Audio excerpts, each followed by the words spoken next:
name is Joy Jane Derry, and welcome.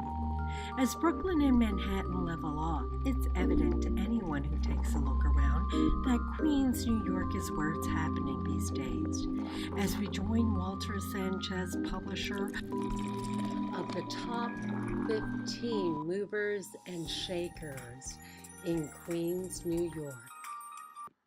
Included in the top 15 movers and shakers are developers to business leaders to the heads of nonprofits. Topping the list is ya-Ting Luba, Executive Director of Friends of the BQX, a group working to make a complex transportation plan, the city's first light rail, a reality on the Queens waterfront. Joseph J.S., Administrative Judge, Queens County Supreme Court. In 2003, he was appointed a judge by Mayor Michael Bloomberg.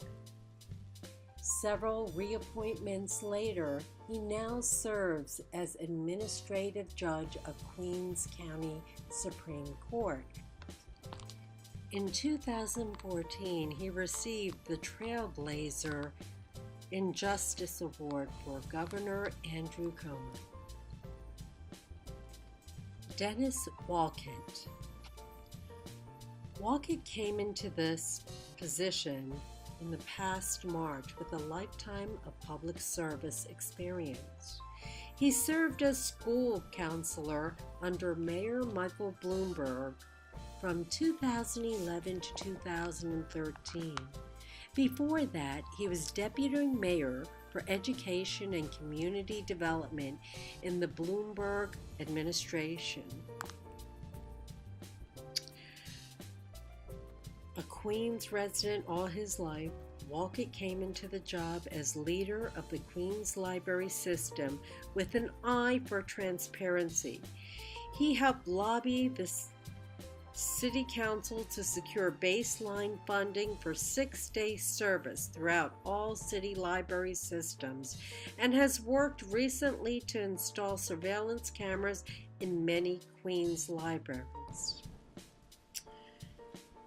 Wolcott has already left an impression that he will be a steady leader for a library system that includes more than 60 branches. Michael Meyer, President, F&T Group. The F&T Group is a real estate development and services company that works on financing, site acquisitions, design, construction, marketing, and property management. The most prominent of those developments is Flushing Commons. F&T Group's grand plan to transform a former city parking lot into a 1.8 million square foot mixed-use complex.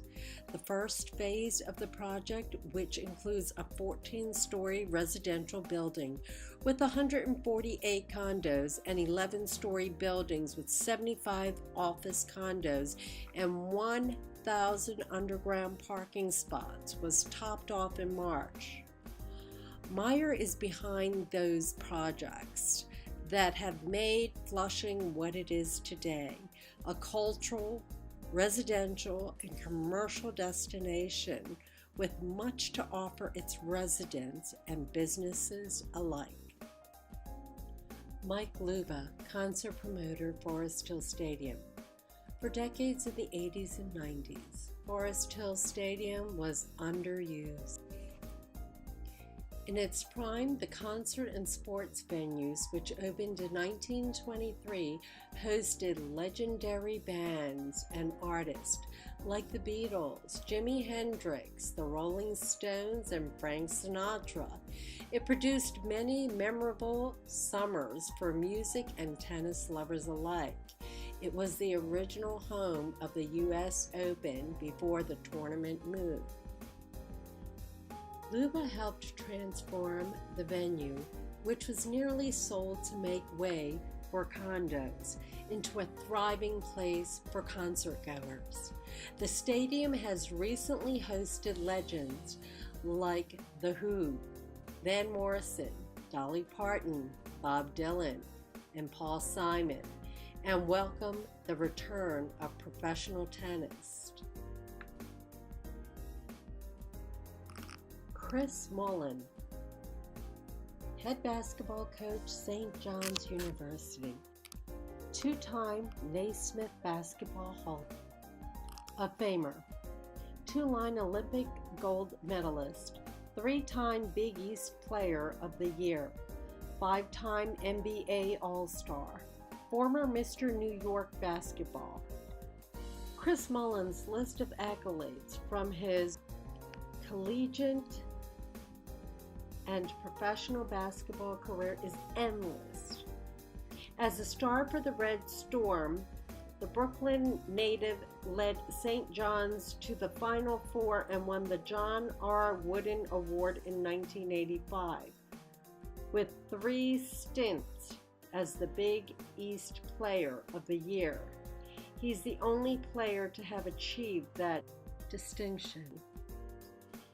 In Mullin's NBA career, mostly with the Golden State Warriors, he was known for being a member of the Fun, Fast, and Furious.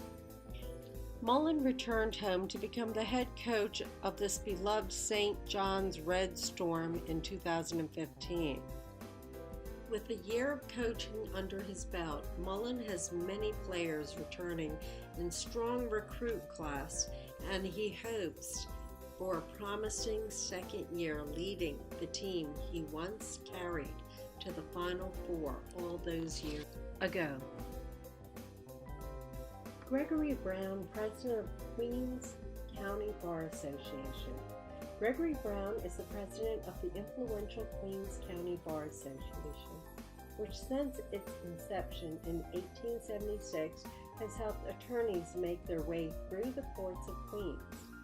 It's a referral-based industry like no other, and the Bar Association is how new attorneys meet others in the legal profession, one of the largest industries in Queens. His new president, Brown, is focused on getting young attorneys involved with the Bar Association. The monthly Queens County Bar Bulletin is read cover to cover by the industry. Seasoned lawyers, judges, and court officials write and read the bulletin with passion.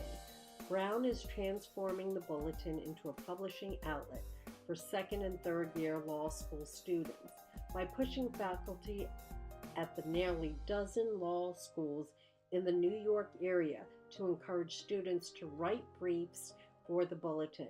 It's a great way for people to notice these smart students, he says. Michael Mattel, Executive VP and CFO of Mattel Group, and Executive Vice President and Chief Financial Officer of the Mattel Group, a company with more than 2 million square feet of property in the New York metropolitan area. Mattel received his BA in economics from the University of Pennsylvania and his JD from St. John's University School of Law, where he served as a member of the Law Review. He currently serves on multiple boards, including Queens Economic Development Corporation and the Queens Council of the Boy Scouts of America. Morris and his company own and manage 88 hotels in 23 states. One of their latest projects is the transformation of the former TWA terminal at JFK Airport into a hotel complex. The MCR CEO received his MBA from Harvard Business School and a BS in Business Administration from the University of California at Berkeley, where he is currently a member of the Policy Advisory Board for the Fisher Center for Real Estate and Urban Economics, forming one of the most iconic pieces of architect in the borough.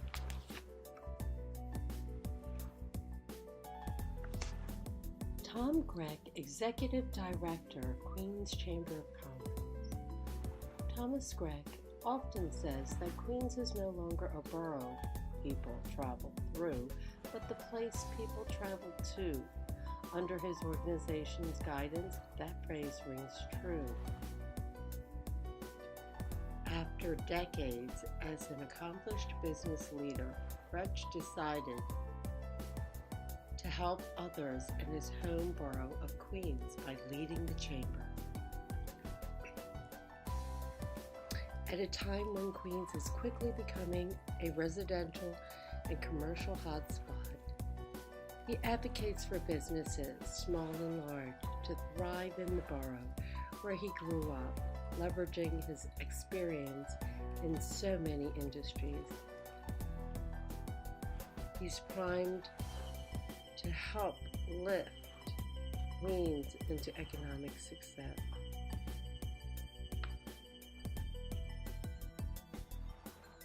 Tyler Morse, CEO of MCR Development.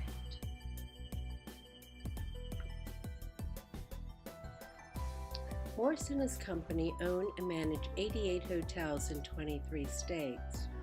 One of their latest projects is the transformation of the former TWA terminal at JFK Airport into a hotel complex.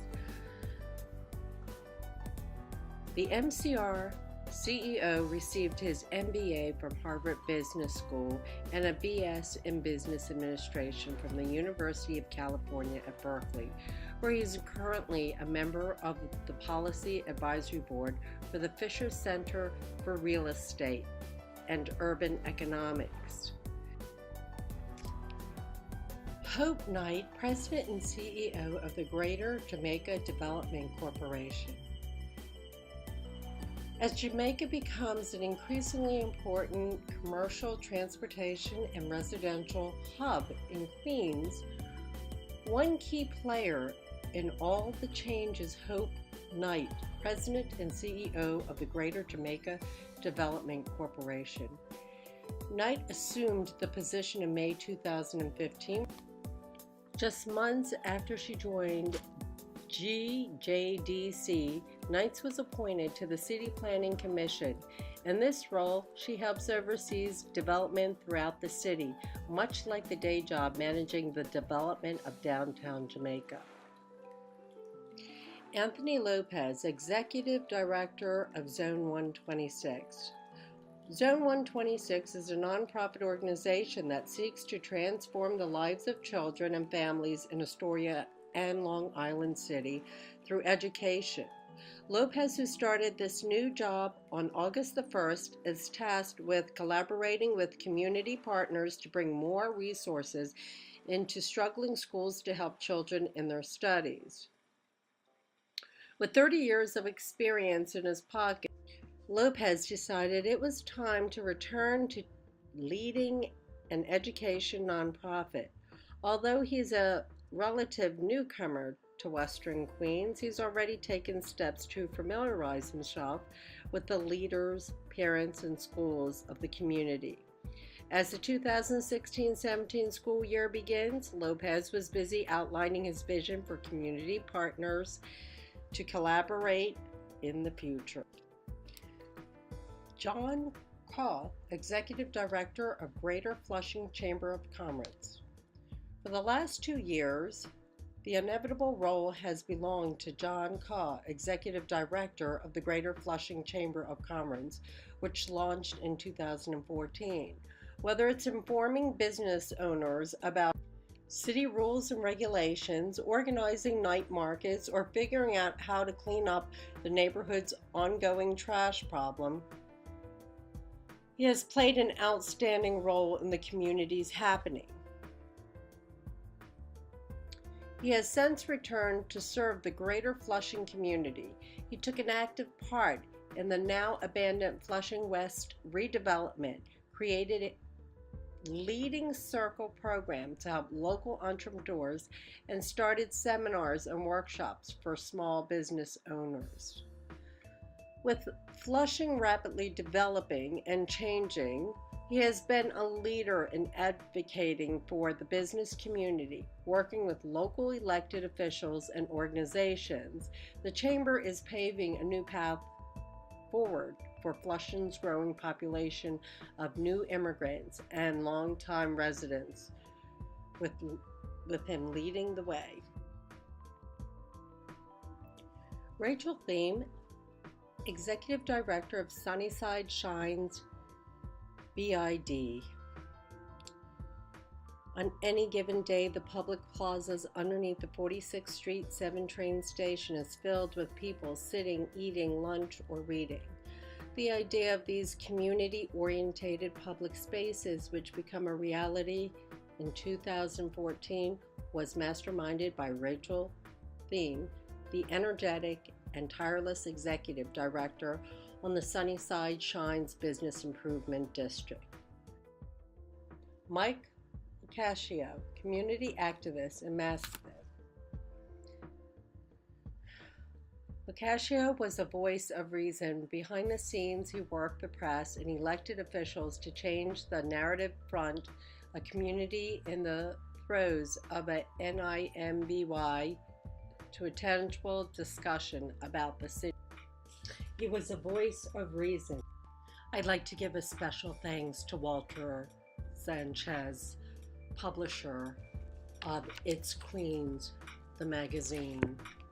Movers and shakers. You know a mover and shaker when you see one. They're the person who stands out in the crowd that inevitably forms around them when they walk into a room. They're well-connected go-getters who make headlines and keep projects and ideas moving forward. Our It's list is a diverse roster of newsmakers, everyone from the woman pushing one of the biggest transit projects in the borough to one of the most well-respected names in the legal profession, to the man looking to restore integrity to a library system barely removed from financial scandal. These are the biggest movers and shakers in Queens.